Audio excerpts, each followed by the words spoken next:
Welcome to the Powerlifting and Power Ballads podcast, where we bring you a weekly dose of powerlifting news, tips, and training advice with a touch of 80s rock ballads. This podcast is presented by Team Roar Powerlifting, your source of the most comprehensive coaching and meet day preparation. Here are your hosts, Josh Rohr and Laura Sturm.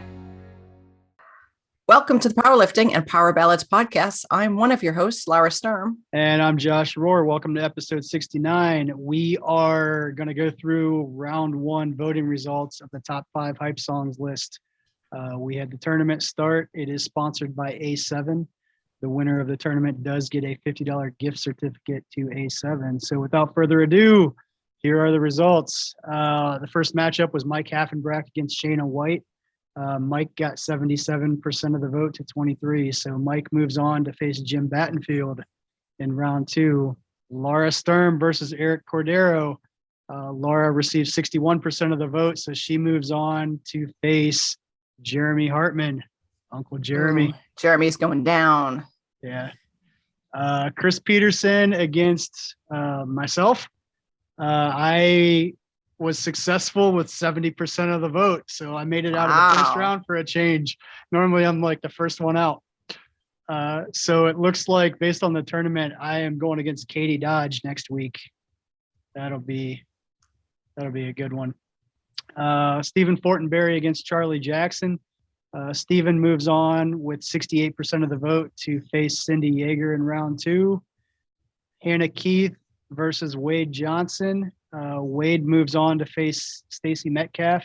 Wade got 79% of the vote. Gretchen Patsios versus Ben Green. Ben got 66% of the vote, so he's going to face Marshall Powell in round 2.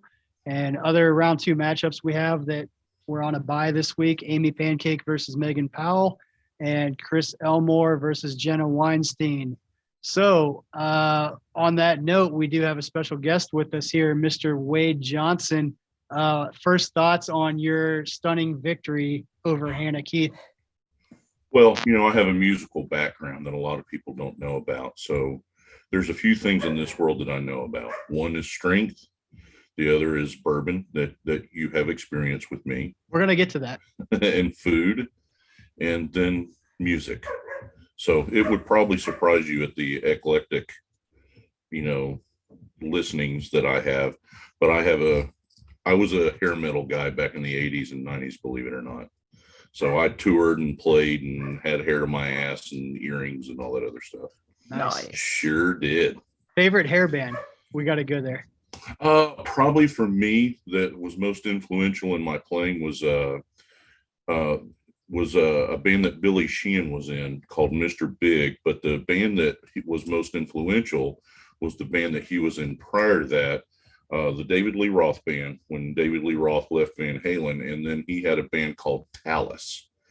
And so those were big influences for me. Some other stuff that you've never in your wildest dreams have ever heard of, but that was probably, as far as heavy metal, obviously Rush, Steve Harris, those types of guys were major influences on me. Yeah, awesome. Nice. Josh wasn't born then, so Well, that's true.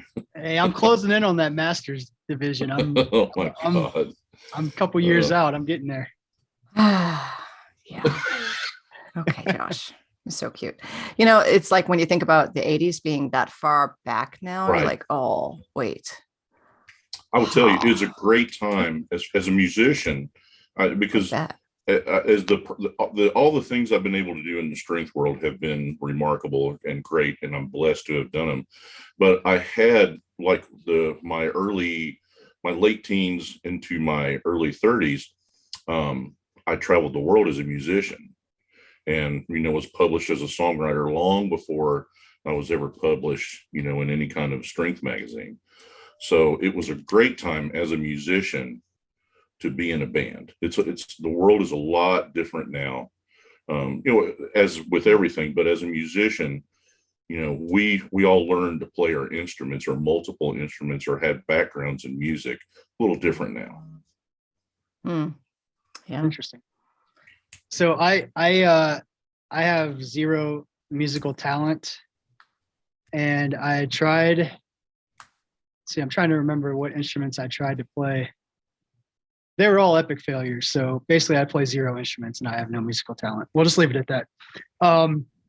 So I want to get into a little bit of your background. A lot of people know who you are. I would say a lot of people recognize you, even if they don't know who you are, because you're everywhere. What's some of your background in powerlifting dating back to, ancient times? Well, I'll give you a classic example. My first full powerlifting meet, and I didn't really know. I had done a bench meet, I had done a push-pull meet, and so I was doing a NASA meet that was held in East Tennessee, and I picked my son up, and we drove to Oak Ridge. I lived basically in Nashville. I did the meet, I left, and dropped my son off, picked up my music gear, and I played a gig that night after I competed in my first full powerlifting meet. So if you can imagine, that's awesome. So I had no idea what I was getting myself into. So I lifted in the early days. We had talked earlier. There wasn't a USA powerlifting representative back in those days in Tennessee at the time, or if there was, I could never reach him. But I'll tell you how long ago this was. There were no cell phones. It was considered a long distance phone call, and I had to leave a message on the guy's answering machine, and he never called me back. As a matter of fact, it was Tony Cordero that was running Go Heavy that I messaged like, "Hey, what's the deal? I can't get this guy to call me." And so because of that, I went a different direction, and I lifted in NASA meets, and I learned a lot there. And I lifted in APA meets, and in 2000, I became the APA Tennessee State Chair. I did that for about 8 years. I did the Southeast Regional. I was a Southeast Regional Chairman. In 2005, I ran the WPA Worlds, which is Scott Taylor's world affiliate. And I ran Worlds at Opry Lane Hotel, and it was a pretty good success for the time. I stepped down and was going to focus more on the gym, and that's when Jesse Rogers approached me and wanted me to be part of his board, and they voted me in as chairman of the board. And I'm condensing a lot here because it's a lot of stuff. And I had competed in strongman. I had competed in Olympic weightlifting at the local level. And, the rest is history with the SPF. If you've seen West Side versus the World, you've seen me in the judge's chair. And I've been fortunate enough to judge some of the biggest lifts in the history of the sport. Obviously, there's controversy that follows all that for all the obvious reasons. But it was a great time. Again, I learned a great deal. We took Jesse and I, and Joe Ladner for that matter, we took what was a very small regional. Jesse was running meets, Middle Tennessee, sometimes Kentucky, Northern Georgia, and Alabama. And we took it across the globe. And so I was very fortunate to be part of that and build that into what it became. And once the inner workings wanted to go a different direction than I wanted to, I stepped down. And I did Olympic weightlifting. I was fortunate enough to win a Masters Nationals. I got a silver in the Pan American Games, and then I got a gold medal in the World Cup. So to be able to have won different world championships in different federations. I did it raw, single ply, and multiply, and to do it drug free in federations that some of them didn't even test. And then to have that success in Olympic weightlifting was kind of a feather in my cap. And I just on a whim decided I'd try to go to the national level in strongman. And I was fortunate enough to win a Masters Nationals. And then that took me to USA Powerlifting. I competed. I qualified for Raw Nationals. I was an alternate on the national team that year. And just on a lark, decided to do bench nationals. I had the same shirt that Pete had made for me. He made me 2 training shirts, single ply for the double ply stuff I was doing. It was actually Ahmed that was digging through my stuff and found them, and competed at bench nationals, and was fortunate enough and lucky enough to win, and went to my first IPF meet, was bench worlds, and then I was able to do open nationals, got back into single ply, which is the first I had done in years and years, and was able to win. And I went to 2019, I went to Masters Worlds and was fortunate enough to win that. And that kind of brings us up to date. It's a very condensed story. This could be a 5-hour yeah, episode just on history. Too much. Of your history. Too much. But in all that, I've seen a lot of things. I was around when the USPF was still the world affiliate, was still the national affiliate for the IPF, and I had a lot of dealings back then with Rich Peters of NASA, who was involved in all that. And so there's been a lot of history that I've been able to witness from that standpoint. In Westside versus the World, for example, I was the head judge at Louis' last full meet, and saw some crazy lifting. I absolutely saw some crazy lifting. Was there at the WPO in the the initial days and those types of things. So I have a little quick blurb on Louis. So I actually went down to Westside when I was still living in Ohio, and walked in, and that it was basically you have to. It's not just an open gym. You have to essentially have an invite or whatever. So myself, Jeremy Hartman, and Caleb Williams went down there to train, and Louis was there, and he was showing us all his inventions and whatnot. And then I'm benching, and he comes over. He goes, Josh, he's like, you have the worst bench technique of anybody that's ever been in this gym. So like my instant reaction is to be like super offended, but like in the same sentence, he's like, come with me, let me show you how to fix it. And he spent about an hour working with me one-on-one, just like working on bench technique and stuff like that. And like this guy, I've never been a super great lifter. And back then I was really not that good, but just the passion he had for it, I'll never forget that. Well, I've been very fortunate to have a lot of dealings with Louis over the years, and he's always been so kind. He's invited myself and my son to train there on numerous occasions. But I will tell you, I saw this. I can't remember the lifter's name. It was an Olympic weightlifter, and Louis took a lot of heat when he gave me and signed his book on Olympic training, and he took a lot of flack over it. He got a lot of trolling on the internet. But I've watched him work with an Olympic lifter I've trained with, and he was just having him do cleans against band tension, which is so far removed from anything traditional. And I literally watched him, do it and show him what he wanted, talk him through it. Then he took the bands away, and the guy hits a clean and jerk PR. Now, in Olympic weightlifting, when guys are national level, those PRs are few and far between. And in 30 minutes, I watched him do it. Yeah. And I can, just like what you're saying, I can't tell you, I was never a West Side guy. I studied it, and I've had some great conversations with Louis that those are the things that had influences on me versus, I have some of the videotapes that goes back that far. And so I always enjoyed training with him, because even to this day, at his age, he is as passionate as he was 20 years ago. I can assure you of that. And there's always interesting stories. He's just great guy, has had a huge influence on me, just in the manner of his approach, the energy that he gives to training in lifters. Because I've seen him, what he did with you, I've seen him do numerous times, even at meets. Like the meet will be over, he'll go, here, come here, let me help you. I've seen him do it numerous times. Yeah, I think it's a really cool thing, and I think I think the sport could use more people like that, to be honest. I would agree.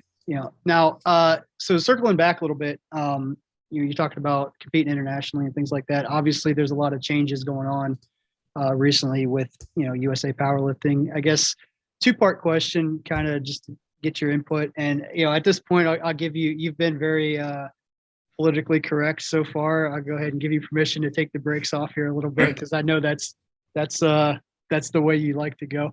But I guess couple parts. What kind of, just in general, what draws you to USA Powerlifting, and Two, kind of how do you see the sport growing? How do you see USA powerlifting growing? Where does it fit in now with, the split from the IPF? And third part of that is USA Powerlifting has posted recently that they're looking for people to apply for their international committee. And you were one of the people I thought of. I guess open-ended question. It's not really even a question, just those three topics, kind of what are your thoughts on all that? What ideas do you have? And how do you see the sport evolving at this point?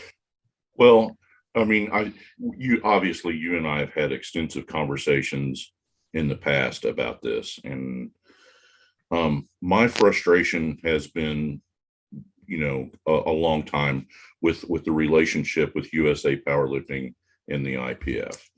I mean, I don't have to name names and start pointing fingers or anything, but I think there's been blatant disrespect for USA Powerlifting and its lifters from the international, kind of situation. And I have wanted for 2 years now to let's pull the plug. Now I understand, that's probably why I'm not, in Larry's position or your position on the EC and stuff like that, because bullshit is bullshit. Okay, let's just get right to it. And the way that I've seen lifters treated at international events, the venues, and how about we go someplace that somebody actually wants to go or feels safe going? So when it's situations like that, or the way that Gino was treated, I'm not going to support that. That was bullshit. We all know it was bullshit. So let's just call it what it is. Let's dispense with the nonsense, and it's just there was a post a couple of weeks ago about the IPF was not going to allow people or the rule is if you're an IPF lifter or IPF coach, you can't lift and you can't coach in other federations, world meets, and so forth. That is total horse shit. Okay. Here's how it should go. And this is what I'm going to push for regardless of where I'm involved. As a coach, my job is to coach lifters, and their job is to determine where they want to lift. My job is to coach them wherever they want to. If they ask me, I can go, here's where I'd like for you to be. But that's not my job. My job is to coach them to be the best versions of themselves wherever they choose to go. So in this situation, I feel like there's a standard that we want to uphold in USA Powerlifting with its drug testing, the style of meet that we run, the strictness of the judging, and the tempo of the meet. I think those things are what we feel, short version, that separates us from, say, other people. We have a standard of doing things a certain way. But if you meet the criteria, regardless of what your lifting history is or where you want to continue to compete, if I can win my nationals or there's a qualifying total and I pass a drug test and then I get out of meet tested and I show up at the meet and I get tested and all those tests come back negative, I meet the criteria. I don't give a tinker's damn what that person does outside of that. If they want to lift in another federation's worlds, I applaud that. Go knock yourself out. So these are the things where it'd be different. Now, if Josh Hoare wants to sign Wade Johnson to an exclusive contract and I'm getting a paycheck, it's a different conversation. But I'm paying you to lift in your meet, a very expensive entry fee and the travel. And then we're going to go to a shit box. Yep. I mean, you tell me when the meet venue was great. I'll listen, I'll wait. Yeah. when USAPL Nationals, USA Powerlifting Nationals is head and shoulders above any world meet, it's a problem. And I've said this all along. I think we can do it better. Now I'm going to take some flack for that. And I mean, my history well enough. If you think I'm worried about you being pissed at me or thinking I'm stupid, stand in line. Because I don't give a shit. Stand right behind me. Well, it's ridiculous. It's ridiculous to me that we're in a situation that we're doing everything ass backwards to cultivate welcoming. I agree with inclusivity as long as everybody meets the criteria. Right. You know. Yeah, and I think that's, you know, just as an outsider looking in, like it's been such a different way of thinking because we've been like under that whatever, for lack of a better term, authoritarian like regime. Like that's just the way that we've always known it to be. Like in the last 20 years, is like you can't go elsewhere, whatever. But when you think about it objectively, like it really is shooting you in the foot. Like, well, it keeps you from growing. Yeah. I mean, and there's things that I know that I could talk about that it makes me shake my head, you know. And again, here's the other thing. I am not, you know, and I'm one of those people that has had the privilege of going to a world meet. I'm not going to sell my membership out so 1% of our membership can go to a world meet. It's ridiculous to me that you have an international body that are going to allow TUEs for hormone replacement. So just so everybody understands, it's still steroids. It's still steroids. So let's cut the shit. Let's not talk about it like it's something, you know, where you'll hear a guy, well, I'm just getting my hormone levels back to normal. No, you're not. If you're 50 and you're on HRT, and if that's what you need to do for your health, party on. But it means that you can't lift in USA powerlifting. It just means you can't. And it's not bringing your levels up to normal for a 50. Your levels are normal. It is God's way. It is nature's way of taking us old farts out of the breeding pool. It's just a fact, like it or not. And I'm one of those guys. I'm 56. You know, so it's like, you know, you have to make those decisions based on what your health is, what you want to do. If it's different, if we're doing this at a professional level, and we'll get into that at some point, that's a different conversation. But for the guy that, you know, for 95% of your membership, this is a recreational thing, a weekend warrior thing, and it's a grassroots thing. And that's the foundation of every federation out there, like it or not. And to say otherwise is stupid. It's misleading and it's false. And so if we're going to allow people to do that, then I don't want to be part of it. I don't want to be part of a situation where we're taking what is as level a playing field as we can find, and now we're going to taint that. And then you're going to have nations that haven't even been fielding a team because they haven't been doing any testing, and now they have teams that have, you know, numerous lifters on it. It's bullshit. Why we're having these conversations and acting like it's anything other than that is ridiculous to me. And then pretending. So I agree with you. And I'm going to kind of reel it back in just for a second here, because I want to move on a little bit. But I think we're in agreement. Like we've exhausted the value, I guess, of being affiliated with the IPF. Like it's ran its course, that it's gotten more and more restrictive in terms of like what the athletes can do. It's gotten less restrictive in the drug testing policies, things like that. I just think at some point it was going to be a split, and I think we've reached that point, right?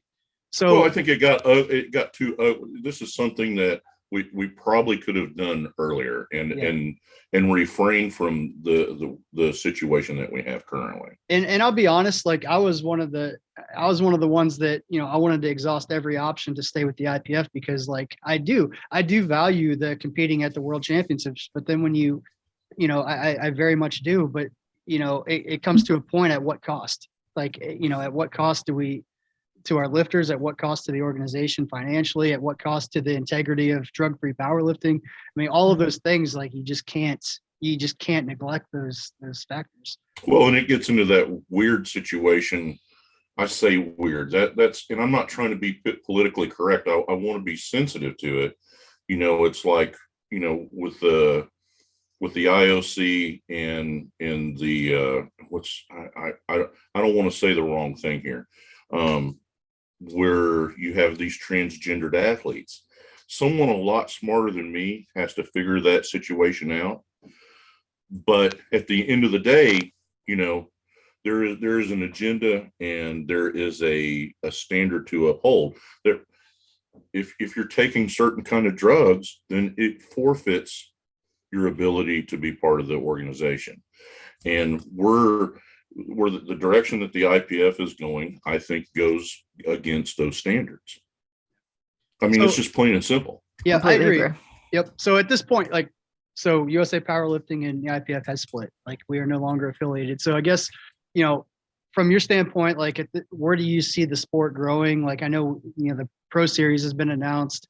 What are your thoughts on kind of the Pro Series, and I guess where do we go from here? What are your thoughts? Well, I think it's a good place to start. And I think having been part of so many different types of pay meets, if you will, where somebody writes a check and you run the meet and you take that money and you pay it out to the best lifter or the winners and stuff like that.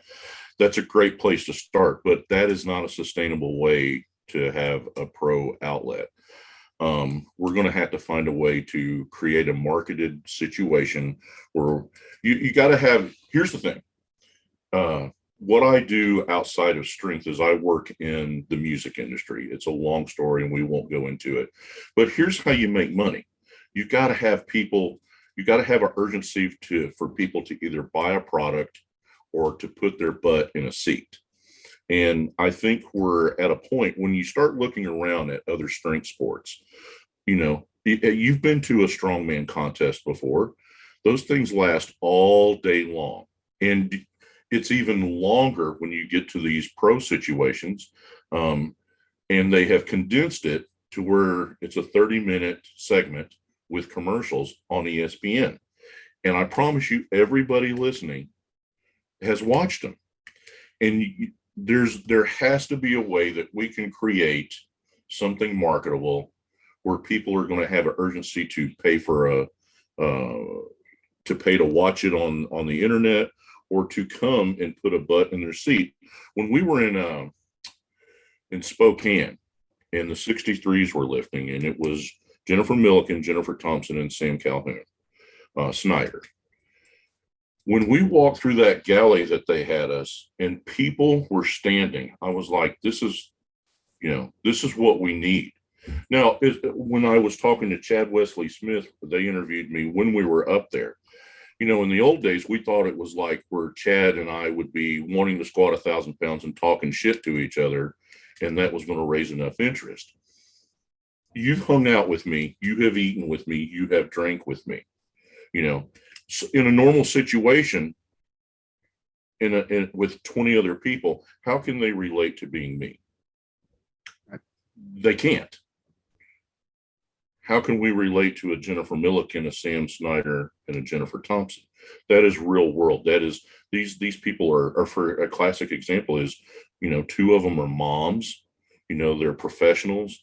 And this is something the world can relate to versus two guys, that weigh over 300 pounds, and we are the typical stereotype of, a strength muscle head where, these are athletes that are real athletes, and there was a lot of drama, and people will pay for that. Yep. And we have to create a scenario where you got to have sponsors, and you got to have marketing, and you got to be able to put a product together that people are going to have an urgency to watch. That's the direction we have to go. Now, bridging that gap from a pay meet to doing something like that is going to require a lot of time and effort. Yeah, and I think anything worth doing does take time and effort, but it's just, and I guess that's one thing too. There's a lot of people that are kind of like, well, what do we do now? Stuff like that.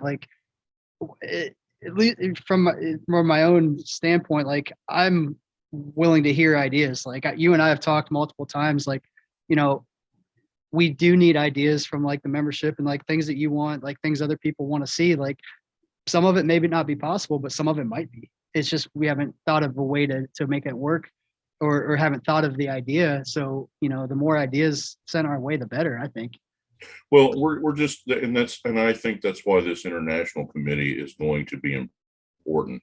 I'm not sure how many people that is going to be on this committee. It's going to take a lot of brainstorming, but to kind of go back, we have learned with the advent of CrossFit, in the early days, we all made fun of it.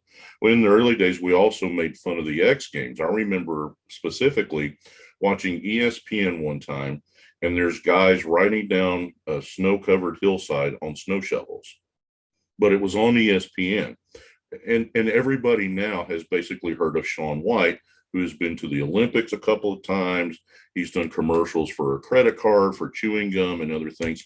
This kid's a millionaire. Yeah. Here we are, we're powerlifting, we're still in hotel ballrooms, and this is not an indictment, but these are facts. Look at what's happened to CrossFit. They came out of nowhere in the time that we've all been involved in the sport, and now they have the CrossFit Games that everybody watches, that's on TV and has huge sponsors. I remember when Muscle Driver was a bigger company that it no longer exists, was a bigger company than Rogue. Yeah. And look at where Rogue is in this short period of time in the last 20 years. Even Olympic weightlifting got a lot of press at the Olympics this year, and they're trying to get rid of it, that's a whole other thing about powerlifting in the Olympics. You certainly don't want me to go down that rabbit hole. Yeah. But I think the international committee is going to be really important, because there's a lot of brainstorming that has to be done on how do we produce the meat that we do at nationals and make it an international event, and how do we bring those people, because basically I think initially we got to bring them to us. Yeah. And they have to have that experience. They have to have the experience of, we're staying at a nice hotel, it's in a nice city, where there's lots of things to do. And the event, the warm-up area, there's actually air conditioning, or there's actually hot water in the room I'm staying at, and I'm not in fear of my life if I go out for a cup of coffee, and to have these experiences where they can come in and fly into a major city and have this great experience, like we have at nationals every year, like we have at regionals, even some of the local meets. The standard is very high. I know this all too well. I've been a meet director, 20 years ago, and we recently ran a very small USA powerlifting meet back in October.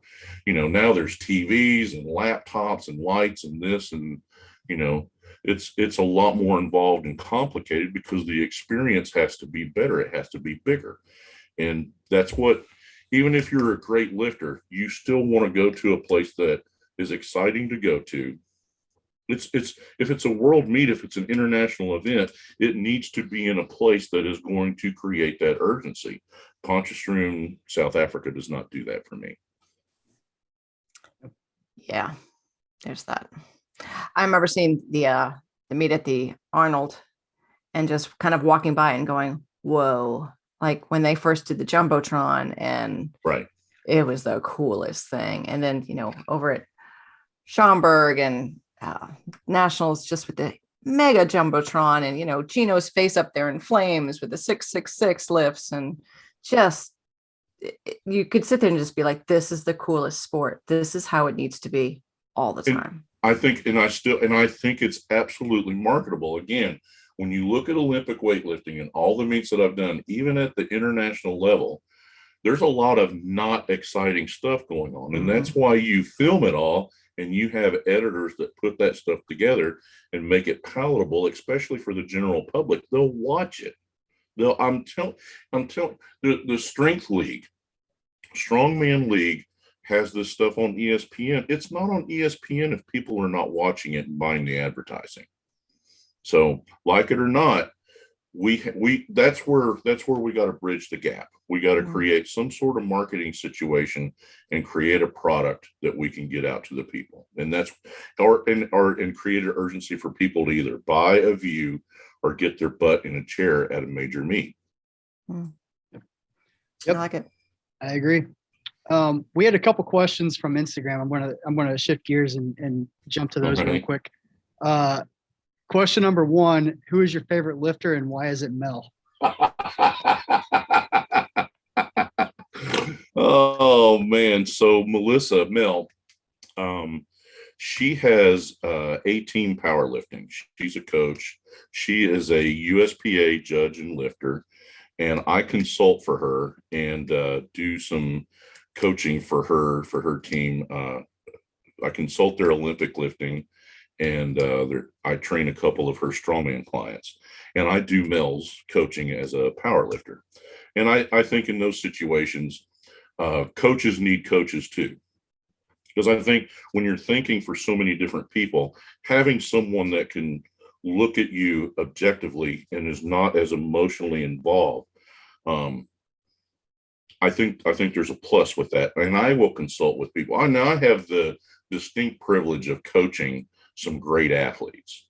You look at Ahmed, for example, who is, barring an injury, Ahmed is going to make history in this sport. It's not a matter of if, it's a matter of when, and then you have Jennifer Milliken and my wife, Melissa, who has competed nationally and internationally in Olympic weightlifting as total elite in powerlifting and has podiumed twice in strongman nationals, and I live with her. So there's always great input. And Aaron Thomas, who programs for Jennifer, let me tell you a quick story.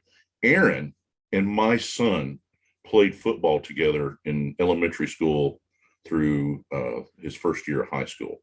So I've known Aaron since he was tiny. And I had lost track of him, and they had mentioned him, and she wanted to go a different direction with her training and wanted me to coach her, but wanted to get programming elsewhere. And I've bounced ideas off of him. So having that, outlet is a big deal. But anyway, to reel this back in, Mel, who I really enjoy working with her. She's tough because she's one of those lifters that is from your generation, where I've got cable TV and I'm going to flip a lot of channels because you got my attention for 15 minutes and I got to move on to the next thing. So keeping her focused and keeping her interested is quite a challenge. Where I'm from the school where I would train 24 weeks for a meet and literally do the same thing, cycle in and cycle out, because I knew if I did X amount of work, I could expect X amount of results. And all it did was work for me. And that works well for my personality. That does not work so well for others, especially her, who, she's highly, highly educated and is high energy. And so it's a lot for me to kind of keep up with her. But she's an excellent lifter, and she is definitely a credit to the sport, and she's a credit to coaches. I really enjoy my work with her, but that does not.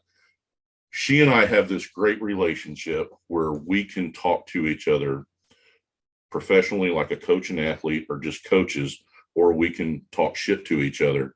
And she's always very creative with her shit talking. And that's always going to be a thumbs up for me. I mean, how I'm going to be rude. There's going to be times where there's probably not everybody needs to hear what I'm saying. And she is none of that even rattles her. And she creative shit talking is an undervalued aspect. Yeah, I would absolutely agree with that. And she has that skill set. So yeah. All right, second Instagram question, favorite bourbon? Ooh, man, that's a very complicated question, but let me try to, and as you can see, I'm long-winded, verbose even, but it's a price point thing for me.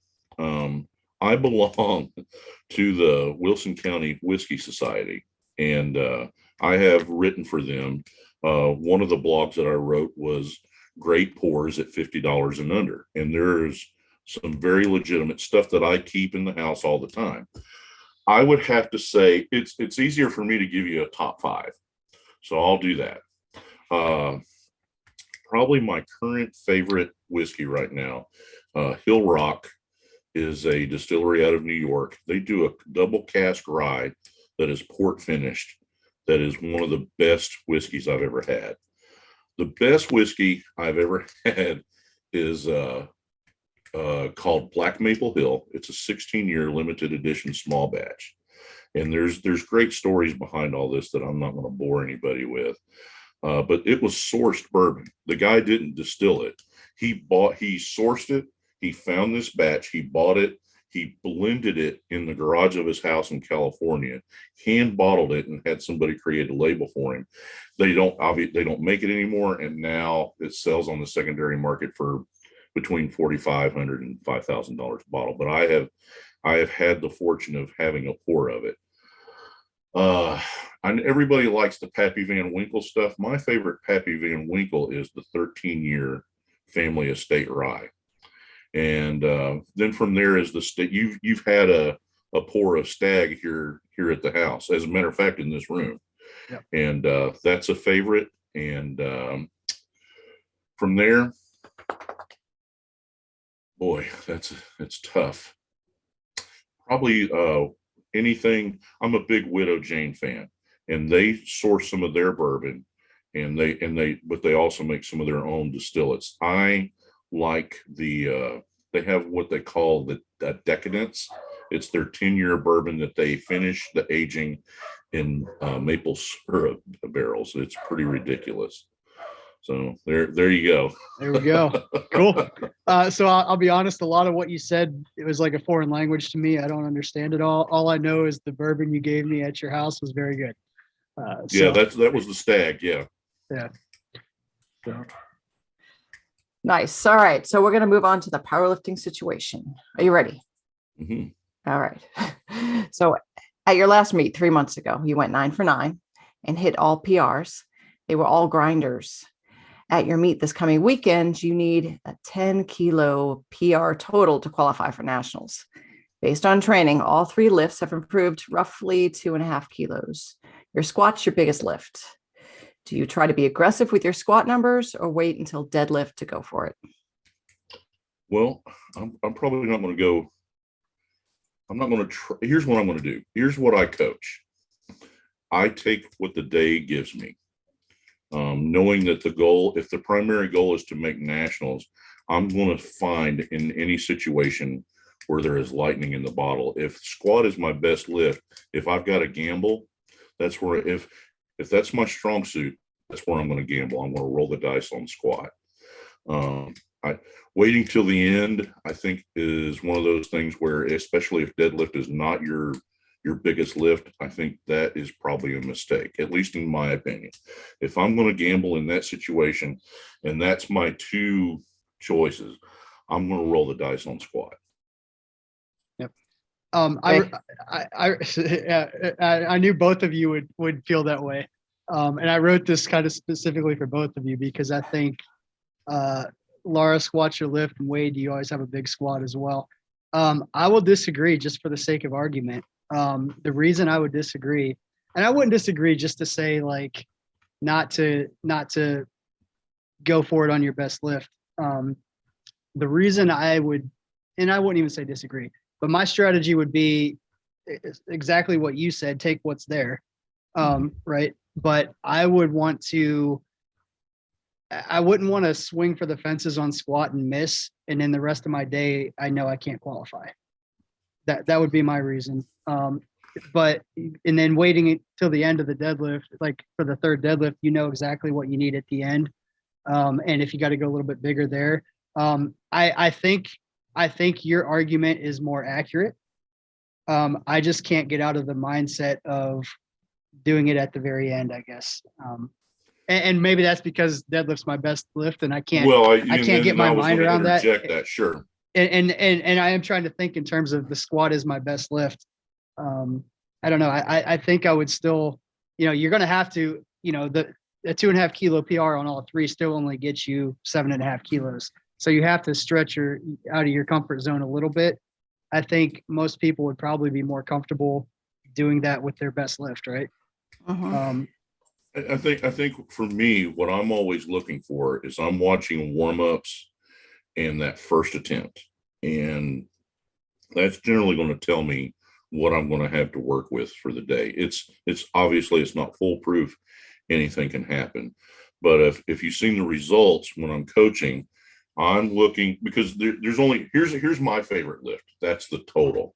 That's what I care about. That is the answer. The whole thing, especially once we get to nationals. But in this scenario, you're saying I'm trying to get to nationals. So I'm probably going to push a little bit. Let's see what we got. And that second attempt is going to tell me, can I get 5 kilos out of this lifter? And because that's going to be my shot. But I'm going to strive to go 9 for 9 because I can't build a bigger total if I'm missing lifts. Mhm. And so, but if I've got a 2.5 kilo improvement and I've got to find a spot that I got to gamble, I'm going to go to the lifter's strong suit.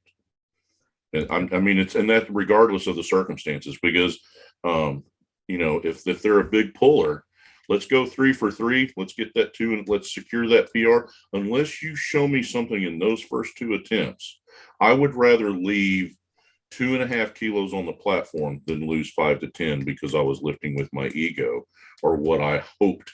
There's all these people that say, when I get to the meet, that's when I really turn it on. No, you don't. No, you've been lucky, because here's what you will revert to 100% of the time. The more, and especially the more you do this, you will compete in the manner in which you train. And if you think that that's wrong, go to nationals and my lifter will beat your ass. It's just that simple.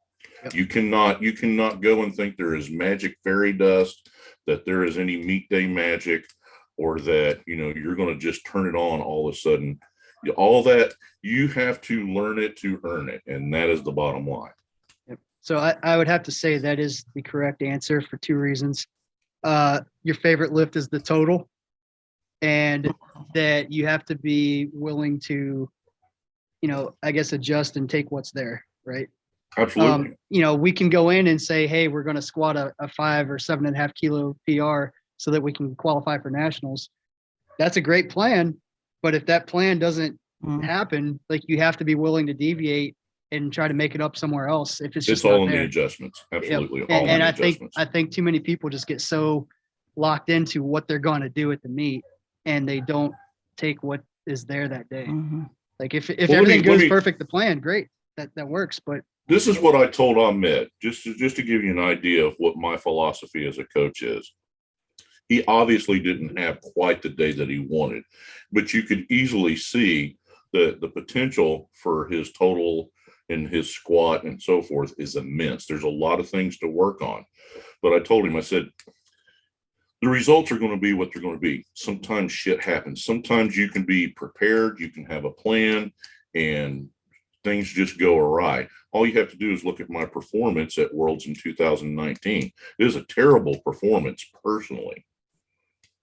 But on a day that I wasn't at my best, I was still the best. And here's what you celebrate. The results are going to come and go. And you have to have a short memory, even if you win Worlds, if you intend to do this again.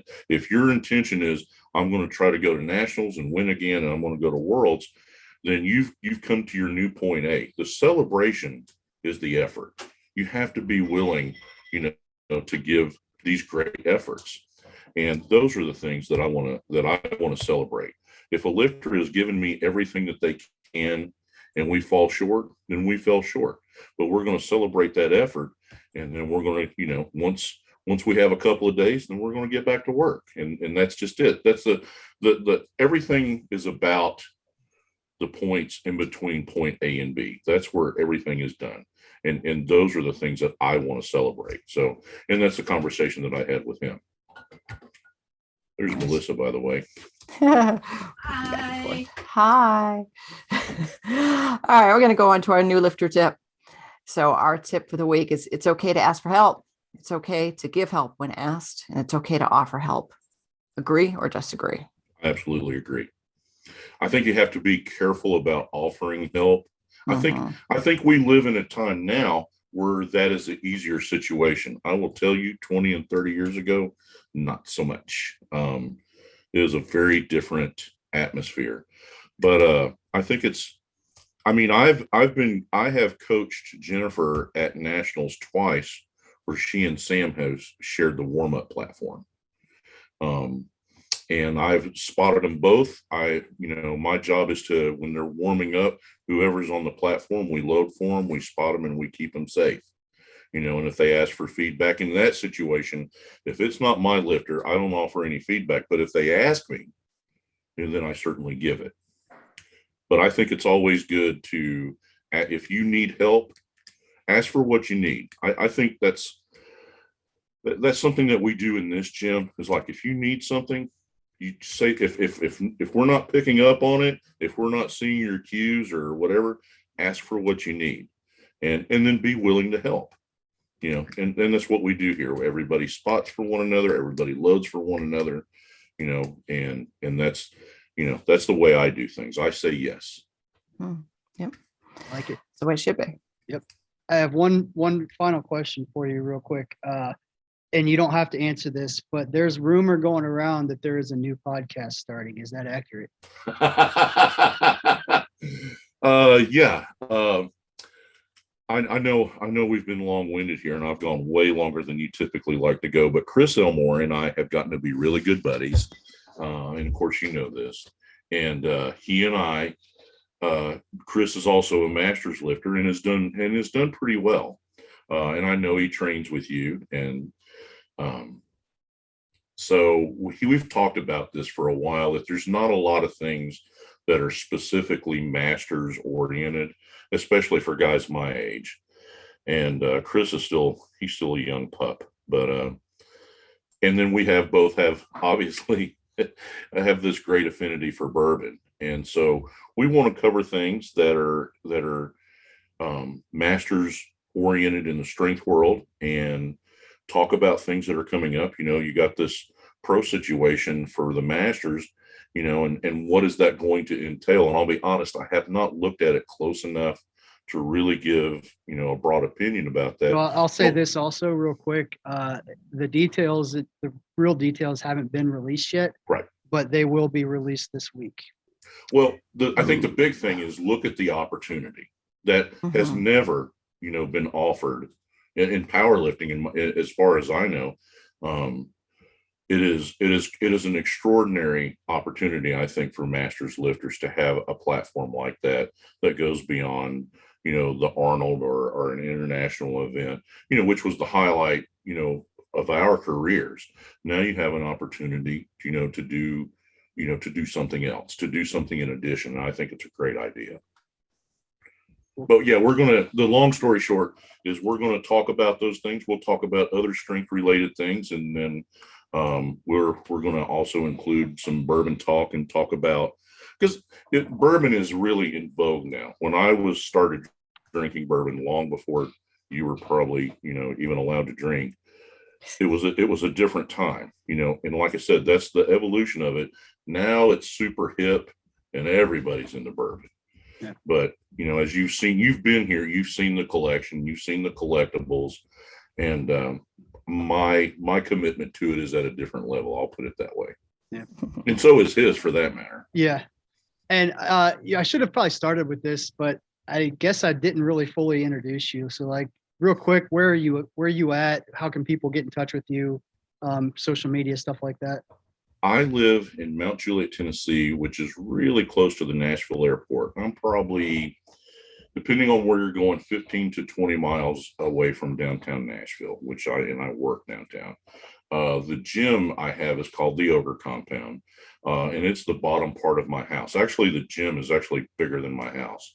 I have 3-bedroom house with an office, and it's about 1,750 square feet. The gym now is about 2,500 square feet. There's more tonnage of air conditioning in the gym than there is my house.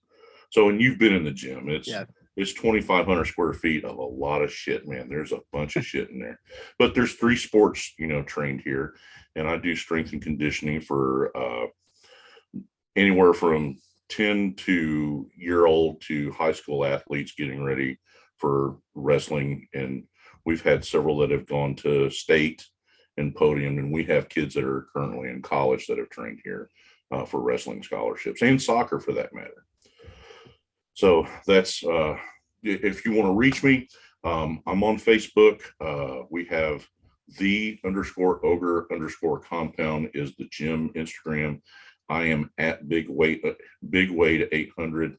That's just a number I pulled out of the air at the time. And we even have ogre_dogs. That's all the dogs that Melissa and I have. A lot of dogs, and you've probably seen videos of them, or or dogs running through the gym and that sort of thing. And or you can reach me on, if you want to just shoot me an email if you have questions or anything like that, teamogre@outlook.com. Awesome. Well, we definitely appreciate you being on. Congratulations on moving on to round 2 of the top hype songs list. One more thing. Yeah. So this year, I'm at that point. I'm at that crossroads in my competitive life, and I won't go into a whole lot of that right now. But Strength and Power has a Hall of Fame, and Don Reinhout is their president, and they have a lot of people on that committee, and they're dedicated to acknowledging athletes that have been doing this for a while. They have to meet certain criteria. One of them is being drug-free and drug tested. And this year I was inducted into that Hall of Fame, which, knowing that Don Reinhout has anything to do with it, to me, is a huge, huge honor. And I know that some of those guys that are on that panel, and I competed with them. And so that's, the culmination of everything I've been fortunate enough to do, to be recognized for that, is quite an honor. So yeah, that's awesome. Congratulations. I honestly didn't know that, but that's a huge deal. I mean, for real, that's a huge deal. That's awesome. So, cool. All right. Well, Wade, it was an awesome catching up and chatting with you. Definitely appreciate having you on. We are going to wrap it up there, but don't forget, everybody that's listening, you can vote for round 2 of the top 5 hype songs on Sunday on Instagram at PL Ballads Podcast. Wade's flexing on the screen. Don't forget to follow us on Facebook and Instagram at PL Ballads Podcast. And if you have any questions, comments, concerns, shoot us a DM or email us. Till next week. Catch you later. Bye now. Thank you so much for listening. If you enjoyed today's episode of the Powerlifting and Power Ballads podcast, please remember to subscribe and share it with your friends.